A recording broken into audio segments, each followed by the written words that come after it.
Joining Egyptian television is Honorable Abadullah Gemeda, Speaker of the House of People's Representatives of Ethiopia. Your Excellency, thank you so much for joining Egyptian television. Good to have you, sir. Thank you for giving me this opportunity to interview by your television.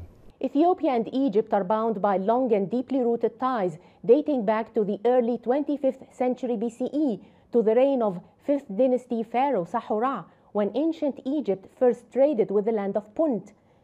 Coptic Christianity was introduced into Ethiopia from Egypt in the 4th century.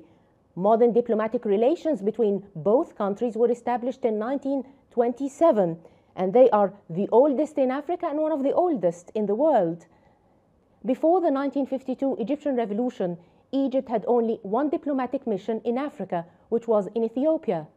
Your Excellency, as an Ethiopian citizen and an influential politician, how do you evaluate Ethiopian-Egyptian relations today? As you mentioned, the Ethio-Egyptian relation is long back, before the modern statehood created in this area, and all civilizations are connected. The pyramid, the Pharaoh pyramid was Aksumite kingdom and others. And nowadays, in modern era, the two countries have a strong relationship, culture, tradition, history, and of course we share one river. So our relation is deep-rooted, extremely deep-rooted. But according to my evaluation, we are not using this deep-rooted relationship to our benefits, to benefit to the Egyptian people and the Ethiopian people, both sides. For the more than 100 years, we're focusing on our internal problem, to solve our internal problem. So we are not that much connected. We are naturally connected, traditionally connected, culturally connected, but we are not benefited from this connection. Nowadays, we are started to think. I know during the Emperor Haile Selassie and the Gamal Abdel Nasser, those two leaders had a good relation.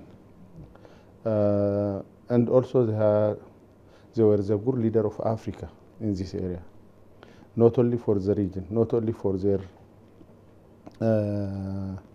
for the two countries.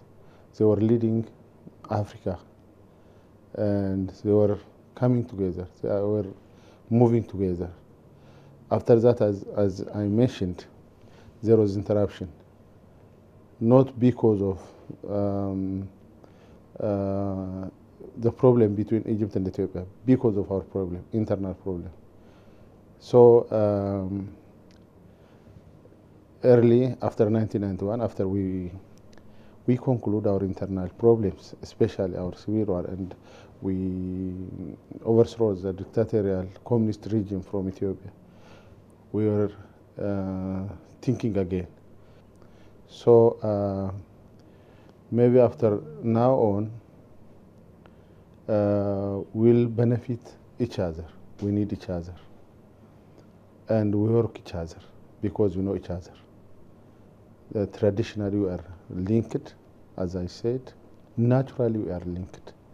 So more than any country, we benefit each other. You headed an Ethiopian public diplomacy delegation comprising 66 members that visited Egypt in December 2014.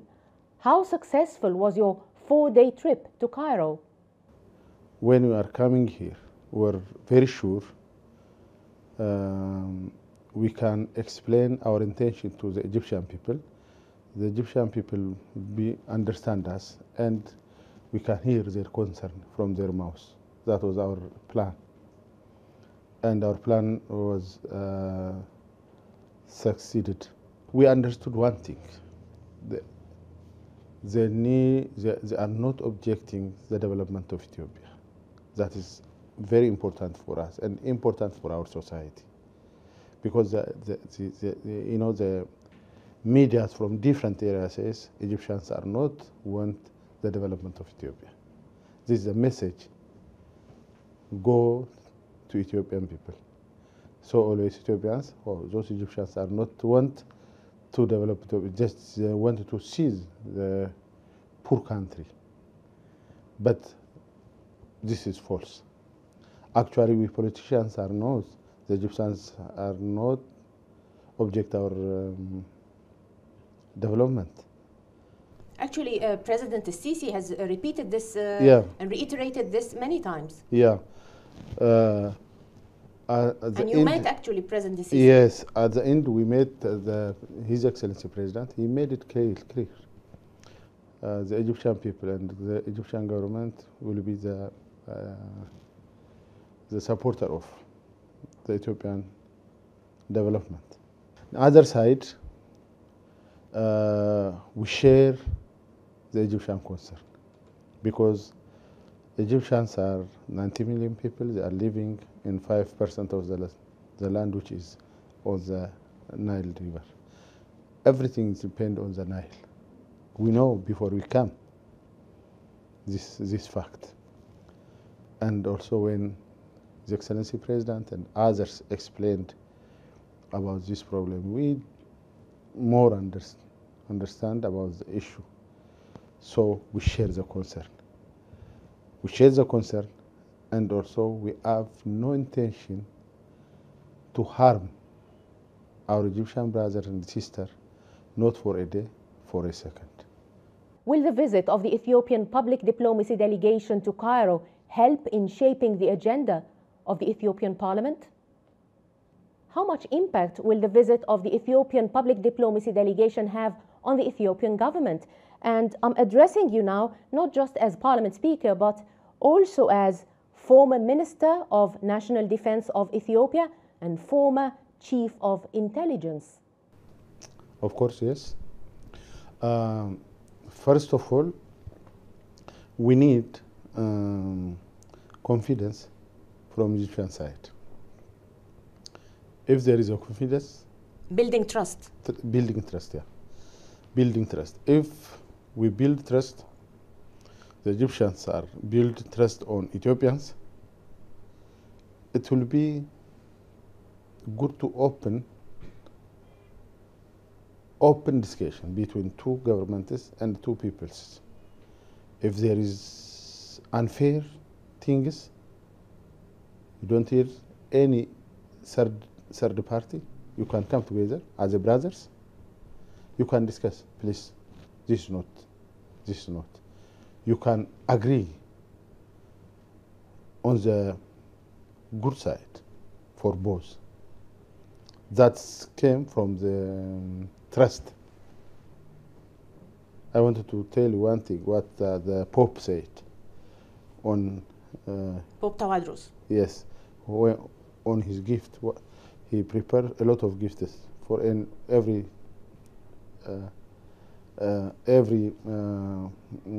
delegation. For every member of the delegation? Every member of the delegation. Really? Yes. 66 gifts? Yes. One said, love will never die. So if there is a love, a trust between us, never die. Everything will be solved. Everything will be solved. So from our side, when we are coming, when we are preparing a public diplomacy, the government to government are already started discussion. His Excellency President Sisi and our Prime Minister Haile Mariam met 2 times in New York and Malabo. We are very grateful for His Excellency President. He's opened the door for discussion. And also there is a technical committee which is working on this issue. The result will be positive. From the people side, we want to express our willingness because in our constitution, the government come out from the people, not government from the people from the government. So if the people is agreed and understand, he shape the government. So how long do you need to build this trust? I mean, like now, I mean, when you're going back, I mean, what the parliament, will it affect in any way the agenda of the parliament, this visit, or you need to build more trust? No, yeah, from our side, this not only a parliament, from all sides. The first thing, we explain to Ethiopian people all the issues. We explain to the Prime Minister, to our President, to the Ethiopian people through media, how we convey our message, what's the concern of the Egyptian people. As I told you, the first thing, not only from this side, it needs a trust from Ethiopian people on Egyptians. The Egyptians have nothing on the development of Ethiopia. Rather, they are ready to support our development. This is a source of confidence. This is a source of trust. We hear from the president. We hear from the religious leaders. We hear from those career diplomats. So we have to tell. This is a source of trust and confidence. Again, we tell to the Ethiopian people the concern of the Egyptians. We know this is spoken by our Prime Minister, the late Prime Minister and the current Prime Minister so many times. But we are here, we hear from the mouth of the horse. So we go in details. So this is, I think this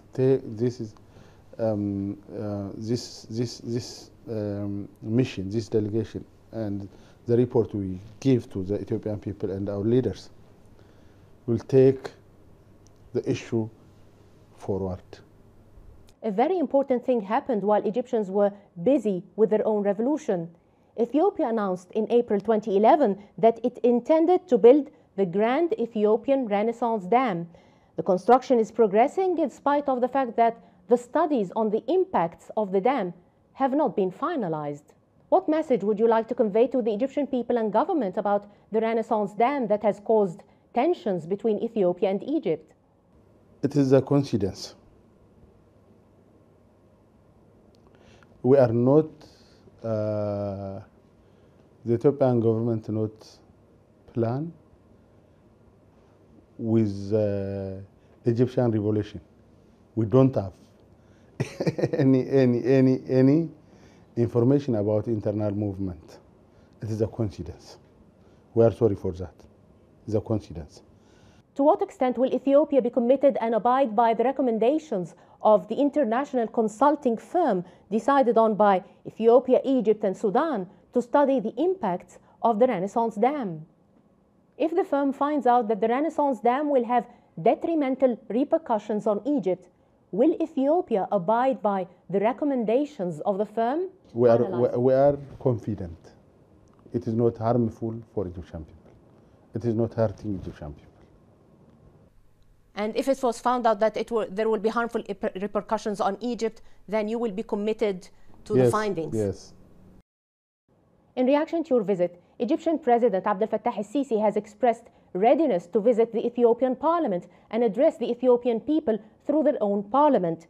His message will probably be that it is the right of the Ethiopian people to develop, and it is the right of the Egyptian people to protect and secure their water interests in the Nile River to be able to live. It is the first time if His Excellency President came and addressed directly the Ethiopian people through the parliament. It is a breakthrough. Really? Yes, for our relationship, for our negotiation, for our everything. Because we are not enemies. Why we are sit far away? It's good to talk our interests. So if you know our interests, both sides, and we can narrow it, our differences. And this is not only the issue of the government. It's the issue of the Egyptian people. It's the issue of the Ethiopian people. So if the president came and explain, address the parliament, and through the parliament to the Ethiopian people, we are very glad. Your Excellency, Abadola Gemeda, Speaker of the House of People's Representatives of Ethiopia, thank you so much for joining Egyptian television. It has been interesting talking to you, sir. Thank you for giving me to explain about Ethiopian public diplomacy and about Ethiopian view about the relationship with Egyptian people. Thank you, sir. Thank you.